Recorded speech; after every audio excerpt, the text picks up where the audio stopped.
तो स्वागत है आप सभी का अपना YouTube channel Aniket study GK पर। तो दोस्तों, बिहार एसएससी इंटर स्तरीय एग्ज़ाम की तैयारी को मजबूत बनाने के लिए हम प्रैक्टिस सेट 4 लेकर आ गए हैं। तो दोस्तों, ये वीडियो में हम देखेंगे 7 प्रीवियस ईयर्स प्रश्न और 20 मॉडल प्रैक्टिस सेट जो खान सर के द्वारा जो बुक्स जो अपने क्लास जीएस एकेडमी पर करवाते हैं उसी पीडीएफ के साथ आज हम लेकर आए हैं। तो दोस्तों, चलिए चलते हैं सेट 4 के साथ। अगर जो लोग नए आए हैं, जो लोग नहीं देखे हैं 1 से 3 तक, वो जाकर के देख सकते हैं। इसका प्ले लिस्ट बना हुआ है।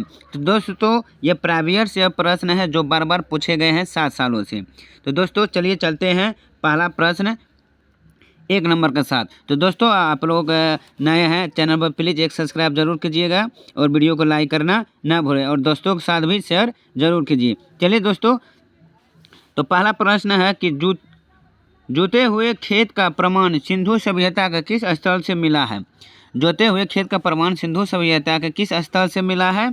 तो वो कहाँ मिला है? कालीबंगा से मिला है। तो option A is right answer हो जाएंगे। अगली प्रश्न को बढ़ते हैं कि बुद्ध ने अपना पहला उपदेश कहाँ दिया था। तो बुद्ध ने अपना पहला जो उपदेश है दोस्तों वो कहाँ दिया था? तो सारनाथ में दिया था बुद्ध ने पहला उपदेश। तो दोस्तों, बोध गया में बुद्ध का क्या मिला था? तो ज्ञान का प्राप्ति कहाँ मिला? बोध गया में। तो दोस्तों, और लुम्बिया में क्या हुआ था? इसको जन्म हुआ था। कहाँ जन्म कहाँ हुआ? लुम्बिया जो नेपाल में है। और इसका जो अंतिम उपदेश हुआ था दोस्तों वो कहाँ हुआ था? कुशीनगर में हुआ था। तो इस तरह से इसका प्रश्न याद रखिएगा दोस्तों। इसका पीडीएफ लेना चाहते हैं तो हमारे टेलीग्राम से जुड़िए, जिसका लिंक नीचे दिया गया है। अगली प्रश्न कि द्वितीय गोलमेज सम्मेलन में महात्मा गांधी जी के साथ हिस्सा लेने कौन गया था? तो द्वितीय गोलमेज सम्मेलन के साथ गांधी जी के साथ कौन हिस्सा लेने गया था? इसका राइट आंसर हो जाएंगे 3 का दोस्तों, सरोजनी नायडू ने लिया गया था। कौन? सरोजनी नायडू साथ गए थे। अगली प्रश्न कि भारत में प्रकाशित होने वाले प्रथम अखबार का क्या नाम था?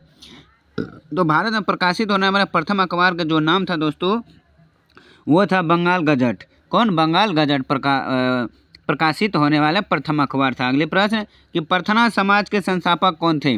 तो प्रार्थना समाज के जो संस्थापक रहे हैं दोस्तों वो रहे Atmaram Pandurang. Option C is right answer. अगली प्रश्न और बढ़ते हैं कि भारत के राष्ट्रीय आंदोलन के दौरान किस दिन को स्वतंत्रता दिवस के रूप में मनाया जाता है? तो स्वतंत्रता दिवस के रूप में किस दिन को मनाया जाता है? इसका राइट जो आंसर हो जाएंगे दोस्तों ऑप्शन बी हो जाएंगे। तो दोस्तों, ऑप्शन बी 26 जनवरी 1930 को कि भारत के राष्ट्रीय आंदोलन के दौरान किस दिन को स्वतंत्रता दिवस के रूप में मनाया जाता था? तो वो है 26 जनवरी 1930 को। ये नहीं कि 15 अगस्त 1947 को, ये नहीं पूछा गया। यहाँ ये पूछा कि भारत के राष्ट्रीय आंदोलन के दौरान पूछा गया था। तो option B is right answer हो जाएंगे, तो कन्फ्यूज नहीं होंगे। अगले प्रश्न कि काकोरी रेलगाड़ी लूटपाट की कल्पना राम प्रसाद बिस्मिल्ला और डैश ने की थी। तो किसने किया था काकोरी रेलकांड लूटपाट की कल्पना? तो इसका राइट आंसर हो जाएंगे 7 का ऑप्शन सी हो जाएंगे। ऑप्शन सी हो जाएंगे, अशफाउल्लाह खान ने की थी। अगली प्रश्न कि महिलाओं के मताधिकार से संबंधित सफ्रागेट्स मूवमेंट किस देश में चलाया गया था? तो सफ्रागेट्स मूवमेंट किस देश में चलाया गया? तो इसका जो राइट आंसर हो जाएंगे दोस्तों ऑप्शन ए हो जाएंगे, ग्रेट ब्रिटेन में। कहाँ? ग्रेट ब्रिटेन में। अगली कि अमेरिका के स्वतंत्रता युद्ध के दौरान ब्रिटेन के विरुद्ध लड़ने के लिए थॉमस पेन किस काम ने उपनिवेशी लोगों को प्रेरित किया था? तो इसका राइट आंसर हो जाएंगे 9 का ऑप्शन डी हो जाएंगे, सामान्य बुद्धि। अगली प्रश्न को बढ़ते हैं कि भारत की संविधान सभा के अध्यक्ष कौन थे? तो भारत के संविधान सभा के जो अध्यक्ष थे वो डॉक्टर राजेंद्र प्रसाद थे। Option B is right answer. अगली प्रश्न को बढ़ते हैं, प्रांतीय संविधान समिति का अध्यक्ष कौन थे? तो प्रांतीय संविधान समिति के जो अध्यक्ष थे दोस्तों इसका राइट आंसर हो जाएंगे सरदार वल्लभ भाई पटेल थे। Option A is right answer हो जाएंगे। अगली प्रश्न कि संविधान में समवर्ती सूची का प्रावधान किस देश से लिया गया है? तो किस देश से लिया गया है? इसका राइट आंसर हो जाएंगे दोस्तों 12 के सी हो जाएंगे। कौन? 12 के सी ऑस्ट्रेलिया ने। अगली प्रश्न कि राज्य के अंदर संवैधानिक शासन व्यवस्था की असफलता पर राष्ट्रपति के शासन का प्रावधान किस अनुच्छेद में सूचीबद्ध किया गया? तो इसका जो राइट आंसर हो जाएंगे 12 का ऑप्शन सी हो जाएंगे अनुच्छेद 360 में। अगली प्रश्न को चलते हैं दोस्तों। तो अगली प्रश्न है कि संविधान का कौन सा अनुच्छेद रूल ऑफ लॉ का विस्तृत उल्लेख करता है? तो कौन सा अनुच्छेद है? इसका राइट आंसर हो जाएंगे दोस्तों ऑप्शन बी हो जाएंगे अनुच्छेद 14। अनुच्छेद 14 में उल्लेख है रूल ऑफ लॉ। अगली प्रश्न कि भारत के केंद्रीय मंत्री डैश की सलाह पर डैश द्वारा नियुक्ति किया जाता है? तो किसके द्वारा, किसके सलाह पर नियुक्ति किया जाता है? तो इसका जो राइट आंसर हो जाएंगे दोस्तों 15 जो हो जाएंगे ये प्रधानमंत्री और राष्ट्रपति की, प्रधानमंत्री के सलाह पर और राष्ट्रपति द्वारा नियुक्ति किया जाता है। तो option A is right answer. अगली प्रश्न कि राज्यसभा में सदस्य बनाने की न्यूनतम आयु सीमा है? तो इसका न्यूनतम आयु जो सीमा रहता है वो 30 वर्ष होते हैं। Option B is right answer. अगली कि पंचायत चुनाव के लिए योग्य व्यक्ति के लिए निर्धारित न्यूनतम आयु सीमा क्या है? इसका जो सही आंसर हो जाएंगे दोस्तों 17 का 21 वर्ष। कितना वर्ष? 21 वर्ष। भारत की विदेश नीति आधारित है, तो भारत के जो विदेश नीति आधारित है वो ऑप्शन हो जाएंगे ए कौन? गुट निरपेक्षता की नीति पर। Option A is right answer. अगली कि संयुक्त राष्ट्र सभा में पहली बार हिंदी में कौन बोला था? तो संयुक्त राष्ट्र सभा में जो था पहली बार हिंदी कौन बोला? ये जो बोलने वाला था वो अटल बिहारी वाजपेयी था। Option C is right answer. अगली प्रश्न कि निम्नलिखित में से कौन सा ग्रह नहीं है? तो कौन सा ग्रह नहीं है? ऑप्शन बी सूर्य व ग्रह नहीं है। तो option B is right answer. अगली प्रश्न कि निम्न में से भूटान की मुद्रा कौन सी है? तो भूटान का जो मुद्रा है वो कौन है? तो वो रुपया है। Option B is right answer. अगली कि ऊपरी वायुमंडल निम्नलिखित में से कौन सी ग्रीन हाउस गैस नहीं है? तो ग्रीन हाउस जो गैस है वो ऑप्शन बी सल्फर डाइऑक्साइड। अगली प्रश्न कि मृत सागर यहाँ स्थित है? तो मृत सागर कहाँ स्थित है?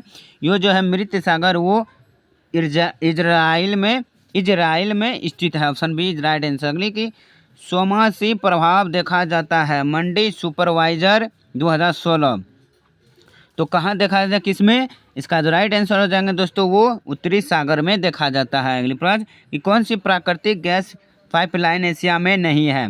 तो वो है कौन? Ruby pipeline. Option D is right answer. अगली कि निम्नलिखित भारतीय राज्यों में से किसमें से कर्क रेखा नहीं गुजरती है? तो कौन सा कर्क रेखा राज्य है जो कर्क रेखा नहीं गुजरती है? इसका जो सही आंसर हो जाएंगे वो Uttar Pradesh. Option D is right answer. अगली प्रश्न दोस्तों वीडियो प्रश्न अच्छे लग रहे हैं तो प्लीज़ ज़रूर लाइक कीजिए। अगली प्रश्न कि भारत भूमि की सीमा उत्तर पश्चिमी में किस देश के साथ लगती है? तो इसका सही आंसर हो जाएंगे पाकिस्तान से लगती है। अगली प्रश्न कि भारतीय राज्य सीमा में हिमालय का सर्वोच्च शिखर कौन सा है? तो सर्वोच्च शिखर जो कौन सा है ये जो है कंचनजंगा सर्वोच्च शिखर सीमा है। अगली प्रश्न निम्नलिखित में से किस नदी का उद्गम भारत के बाहर है? तो वह है ब्रह्मपुत्र नदी। कौन? ब्रह्मपुत्र नदी। अगली कि निम्न में से कौन सा जानवर भारत में स्थायी प्रजाति का उदाहरण नहीं है? तो वो जो है वो कौन सा जाति है? तो वो है गाय। कौन? गाय। अगली प्रश्न कि राज्य कोशिकीय घाटे को कैसे प्रभाषित किया जाता है? तो राज्य कोशिकीय घाटे को ये जो प्रभावित जो किया जाता है दोस्तों वो राज्य कोशिकीय घाटा जैसे कुल व्यय और पूंजीगत प्राप्तियाँ। Option C is right answer. अगली कि विद्यालय की इमारत की रख रखाव पर किए जाने वाला खर्च है तो उसे कौन सा खर्च कहते हैं? ऑप्शन हो जाएंगे इसका डी कौन? पूंजीगत एवं विकास व्यय दोनों। अगली कि मान्यता अनुसार महाभारत की लड़ाई कुरुक्षेत्र में कितने दिन तक लड़ी गई थी महाभारत? तो इसका जो राइट आंसर हो जाएंगे दोस्तों ऑप्शन हो जाएंगे सी 18 दिनों तक महाभारत की लड़ाई लड़ी थी। अगली कि फासिज्म विश्वास करता है तो फासिज्म विश्वास जो करता है इसका राइट आंसर हो जाएगा 34 का ऑप्शन सी हो जाएंगे एक दल की प्रणाली में। अगली प्रश्न कि 22 दिसंबर जिन दिन प्रतिभाशाली श्रीनिवास रामानुजन का जन्म हुआ था वह दिन इस प्रकार मनाया जाएगा। तो किस दिन इस प्रकार मनाया जाएगा? इसका राइट आंसर होगा 35 का ऑप्शन बी राष्ट्रीय गणित दिवस के दिन पर। अगली प्रश्न कि माघ मेला डैश के दिन शुरू होता है? तो माघ मेला जो शुरू होता है वो मकर संक्रांति में। Option A is right answer. अगली कि वह गुण जिस कारण कोई पदार्थ वायुमंडल की नमी सोख लेता है तो उसे हम कहते हैं प्रसंवेदन गुण। अगली प्रश्न की पादप कोशिका में निम्नलिखित में से किसमें विभाजन की क्षमता होती है? तो ऑप्शन हो जाएंगे डी शीघ्र हस्त विभाजोतक। अगली प्रश्न को बढ़ते हैं। अगली प्रश्न की ऊतक जो पौधे में जल परिवहन में मदद करता है तो उसे हम कहते हैं 39 का हो जाएंगे ऑप्शन बी जाइलम। अगली प्रश्न है कि वसीय पदार्थ ज़्यादा खाने से होता है, तो वसीय पदार्थ खाने से क्या होता है? मोटापन होता है। अगली प्रश्न कि शरीर में ध्वनि यंत्र को और क्या कहा जाता है? तो ध्वनि यंत्र का जो और क्या कहा जाता है वो कहा जाता है लोरिन्कस कहा जाता है। अगली प्रश्न कि एल्बो ज्वाइंट है किस प्रकार का ज्वाइंट है? तो एल्बो ज्वाइंट जो है वो है क्या?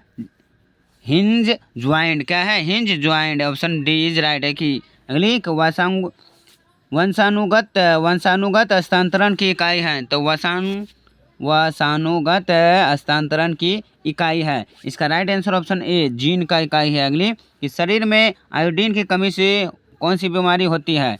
तो वो कौन सी बीमारी होती है? ऑप्शन डी घेघा बीमारी होते हैं। अगली प्रश्न कि मशरूम किसका उदाहरण है? तो मशरूम जो है दोस्तों ऑप्शन हो जाएंगे ए कवक का उदाहरण है। अगली कि अस्तित्व सुसूरता की कमी से होता है, तो इसके कमी से क्या होते हैं? 46 का जो राइट आंसर हो जाएंगे ऑप्शन डी हो जाएंगे कैल्शियम। Option D calcium. अगली निम्न में से कौन से एक प्राथमिक उपभोक्ता है? तो प्राथमिक जो उपभोक्ता है वो कौन है? ऑप्शन बी हिरण। हिरण जो है वो प्राथमिक उपभोक्ता है। अगली कि किन दो भौतिक राशियों के मात्रक समान है? तो इसका जो राइट आंसर हो जाएंगे 48 का ऑप्शन बी हो जाएंगे बल एवं त्वरण। अगली कि एक पहाड़ी पर चढ़ते हुए वाहन का ड्राइवर गियर का अनुपात रखता है, तो कितना लगता है? एक पहाड़ी पर चढ़ते हुए ड्राइवर गियर का अनुपात, तो इसका राइट आंसर हो जाएंगे 49 का ऑप्शन बी हो जाएंगे 1 से कम। अगली प्रश्न कि एक गोलीय टकराती है और एक अनुप्रस्थ घर्षणहीन मेज पर पड़े एक ठोस गोलोक में फंस जाती है, तो इस प्रक्रिया को कौन सी भौतिक राशि सुरक्षित करती है? इसका राइट आंसर हो जाएंगे 50 का ऑप्शन बी केवल संवेग। अगली कि मात्रा स्थिर रहते हुए जब किसी पिंड की गति दुगुनी की जाती है तो वो क्या हो जाता है? इसका राइट आंसर हो जाएगा ऑप्शन बी उसका संवेग दुगुना हो जाता है। अगली प्रश्न कि बहुत उच्च आवृत्ति की तरंग दैर्घ्य क्या होती है? तो बहुत उच्च आवृत्ति की तरंग दैर्घ्य क्या होते हैं? तो वो छोटी हो जाती है। Option B. अगली कि ध्वनि मापक इकाई को कहते हैं, तो ध्वनि मापक इकाई को कहते हैं डेसिबल कहते हैं। Option D is right answer हो जाएंगे। अगली प्रश्न को बढ़ते हैं। अगली प्रश्न है कि उपकरण का इस्तेमाल मैदान से खरपतवार हटाने के लिए किया जाता है, तो 54 का ऑप्शन डी हो जाएंगे कल्टीवेटर। अगली प्रश्न कि जब उपयुक्त आवृत्ति का प्रकाशन किसी धातु पृष्ठ पर पड़ता है तो इलेक्ट्रॉन के उत्सर्जन की क्रिया को कहते हैं, तो क्या कहते हैं? 55 का ऑप्शन बी हो जाएंगे प्रकाश विद्युत प्रभाव। अगली प्रश्न कि किसी प्रतिरोध से प्रभावित होने वाली विद्युत धारा के कारण उत्पन्न ऊष्मा तो क्या होती है? इसका राइट आंसर हो जाएंगे 56 का ऑप्शन ए हो जाएंगे विद्युत धारा के वर्ग के समानुपाती होती है। अगली कि सामान्यतः द्रव तल से नीचे तल की ओर प्रभावित होते हैं, निम्नलिखित में से कौन सा द्रव ग्लास में रखने पर ऊपर की ओर चढ़ सकता है? सल्तन का जो ऑप्शन हो जाएंगे सी हो जाएंगे द्रव हीलियम। अगली प्रश्न के मक्खन डैश का उदाहरण है, तो मक्खन किसका उदाहरण है? अल्ठन का ऑप्शन हो जाएंगे सी प्याज का उदाहरण है। अगली प्रश्न एक परमाणु जिसकी परमाणु संख्या 14 है और तो संयोजक इलेक्ट्रॉन की संख्या क्या हो जाएंगे? इसका राइट आंसर हो जाएगा 59 का ऑप्शन डी हो जाएंगे 4 हो जाएंगे। अगली प्रश्न है कि उन तत्वों के समूह को छंटिए जिसमें केवल धातुएं ही हो, तो उस तत्व को छंटना होगा, तो इसका जो सही आंसर हो जाएंगे दोस्तों ऑप्शन डी हो जाएंगे BECESR और एन। Option D is right answer. अगली प्रश्न कि बटर स्कॉच किसकी नवीन व्यापारिक किस्म है? तो इसका राइट आंसर दोस्तों आप लोग कमेंट में बताइए कि इसका राइट आंसर क्या हो जाएंगे। चलिए दोस्तों आज के लिए बस इतना ही। जो मैंने 60 प्रश्न करवाए हैं ये बिहार SSC को काफ़ी एग्ज़ाम के लिए काफ़ी महत्वपूर्ण है क्योंकि प्रीवियस से प्रश्न पूछे गए हैं। तो दोस्तों इसका आंसर कमेंट में बताइए। चलिए फिर मिलता हूँ पार्ट 2 के साथ। इसमें हम 150 प्रश्न टोटल देखेंगे। चलिए फिर मिलता हूँ अगले वीडियो के साथ, तब तक के लिए धन्यवाद।